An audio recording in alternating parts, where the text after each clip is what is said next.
Ivan Gunawan menganggap boneka yang diberi nama Miracle dan Marvel adalah anaknya. Mengaku sering disebut stres. Boy William shock tak percaya.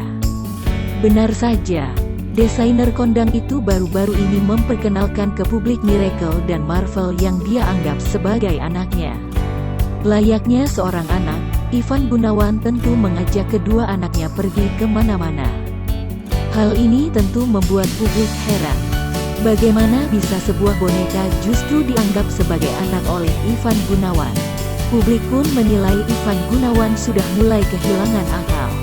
Boy William yang mewakili halayak ramai menanyakan hal tersebut kepada Ivan Gunawan.